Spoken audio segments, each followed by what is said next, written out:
What do you call a snowman with a sunburn? I don't know. Tell me up. A puddle.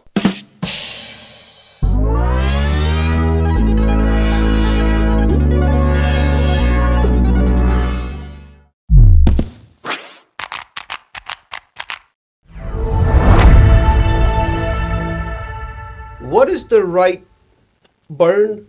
What is the right time? And what is the right size for a CLM implementation? The right burn at the right time.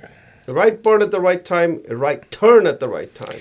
Well, I think what's really neat about this topic is, we're seeing, a lot of emerging companies trying to figure out when do they adopt a mature process for contract requesting.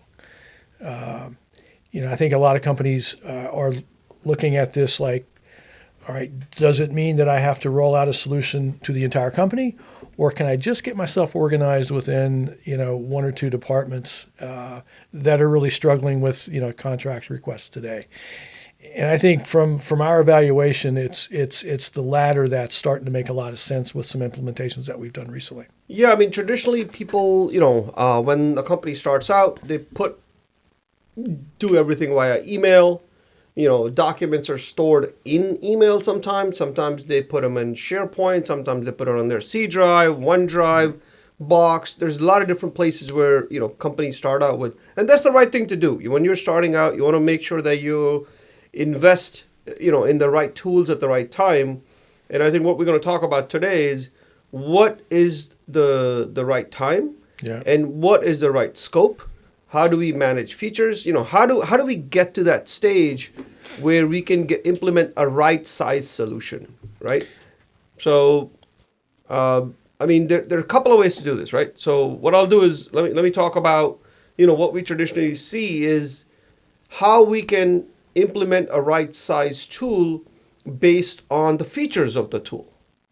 So what I mean by that is, features of the tool are you can implement this as a repository, right? Straight document repository, just, index based on file names. Correct. Yeah. I mean, it gives you a central repository. Yeah. All your stuff is there. I mean, in Agilent, you can build a nice repository. All the content is in one place. The legal department has full access to it. They can then, add metadata. Hey, when are these contracts expiring? You can find, hey, show me all the contracts for a particular company.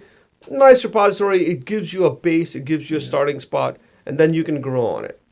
Right? Well, I think the nice thing about that is, adapting a mature CLM and using it like you're comfortable to is just a repository manner. Yeah. We have the one client that wanted to use Agilent, Premier CLM, as a straight repository to start. Yeah. What does that mean? Well, the scope is small. Just a few users within the legal department. They just wanted a way to efficiently store and index all their contracts. Yeah.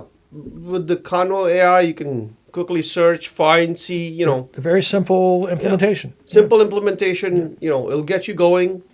Yeah. Now, the next level for that is you then add other departments to it. So you could have a workflow that you can implement, right? So workflow is your, the intake process you can do. You can, maybe train a subset of the users on how to intake the data from them, and then the legal department then manages all the other rest of the process. So that's the next level. Well, yeah, and what we're seeing is a lot of these companies that are trying to be automated, they have built their own internal solutions, whether it's with a Zendesk help desk form, a Microsoft O365 form, and we've even seen companies using Smartsheet as the ability just to collect data from their users in order to route it to the legal or the contract managers. Correct.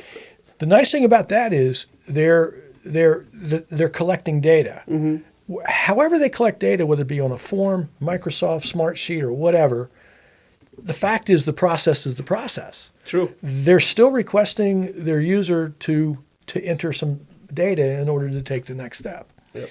Now, what our real goal is trying to figure out the timing that says all of that data intake is now part of the CLM solution. Sure. So right time for the right reason. Yep. So you start with a repository, minimal scope.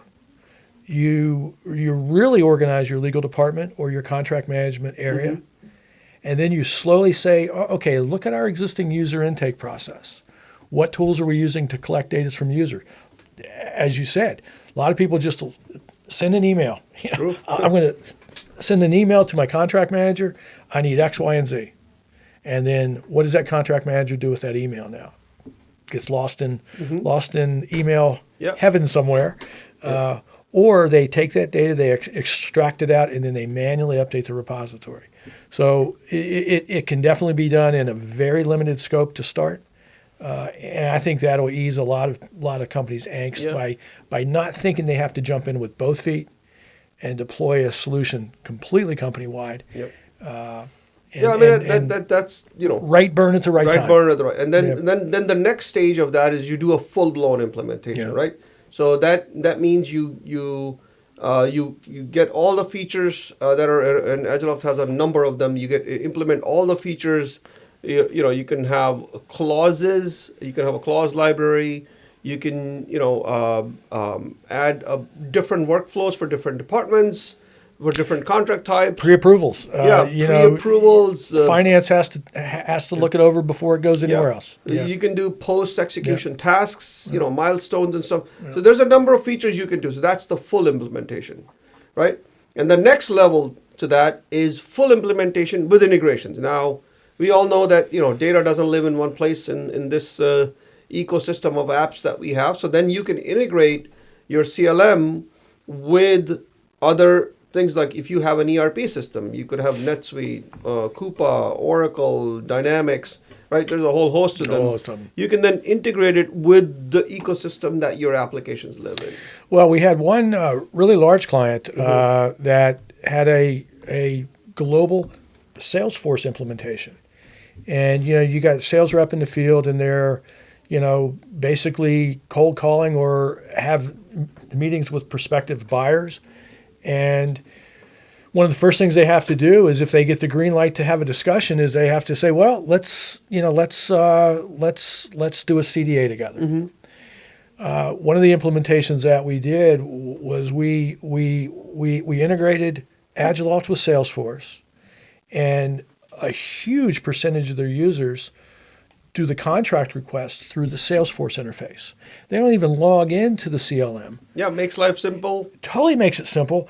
And they still only have to be trained on Salesforce, but they're interacting with the CLM to where that intake form, which could have been an email before, it could have been a smart sheet, it could have been a Microsoft form, just happens to be on Salesforce. Yeah. But now through integration, we're passing that request from Salesforce to AgileOps, and now AgileOps can track the statuses within Salesforce, and Salesforce can also track the statuses within AgileOps.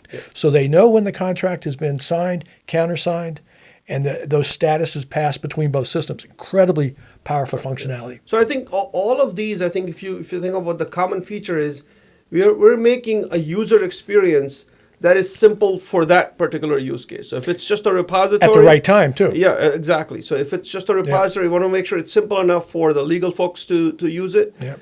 If we go with, intake forms, the intake forms have to apply all the rules that you need to have, superior data quality.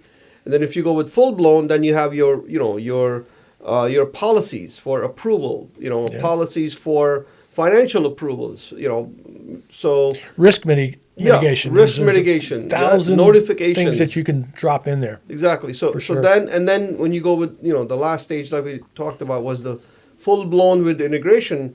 That gives you, ease of use is simple. People learn what the tools that they know. And we make sure that the integrations make sure that the data quality is maintained for each of the systems. Yeah, and I think the takeaway here, CJ, it's real simple. You do not have to have a mature vetted process in order to start your journey with a mature CLM.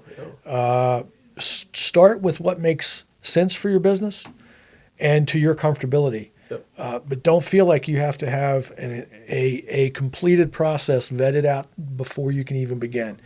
Like I said, the one client that we have that started slow, they wanted a deployment for one department, a department that had a convoluted existing process in place.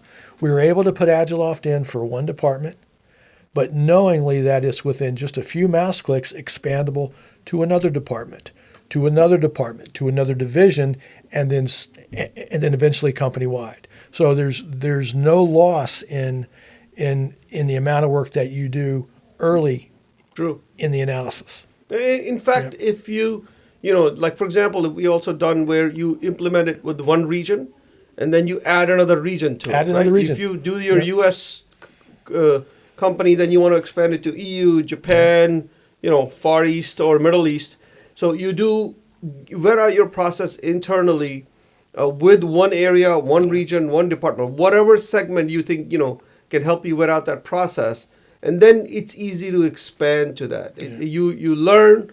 You will make mistakes in the beginning. We all do, but you use that as our guide for the next step. So I think the two things we talked about is just how we can, by managing the features, we can do it, and then how expansive this rollout is, right? So you could go or you can do a combination of them, right? So that's the kind of discussions we have when we start scoping something out. I say, what stage of your CLM journey you're on, and we will help you with a solution that is right sized. There, and it has the necessary features to show you the power of this tool and how it can expand. Yeah. And I think between between the full service now to self-service, right? So those are very powerful features with integration. So it helps you that the system, the platform, grows with you, right? Well, plus also I think I'll end on this one, is that any work that you invest in today doesn't mean that that's the config that you're locked into. And that's really the beauty of a mature CLM like Agiloft, is you build foundation and cornerstone pieces, and then they layer on top of each other, and they're infinitely expandable. So, I don't want you to take away that what you think you're going to have today, you're locked into, because that's not how the architecture works. Yeah, I mean, and most of these features are expandable, right? They are, in fact, in some cases, we have the admins, whether they are part of the legal group or the technology group, they actually maintain some of these things. So let's say if you have a workflow that you thought of at one point, or you have a finance policy or your approval policy evolves or changes, part of the training that we give to admins is that you're able to manage that yourself. Yeah. Or, if it's something complex, we do, suggest that you talk to a partner to help you with that. But a lot of it is self-serve. If you add new departments, add new, whatever metadata, we'll show you how to do it yourself, so that you're empowered to do it, and then grow at the pace that you want to grow. Add a new department. It's just a couple mouse clicks. Yes, yeah. So right part at the right time, right turn at the right time, right size at the right time. Right size at the right time. With that, thank you very much. Thank you, guys.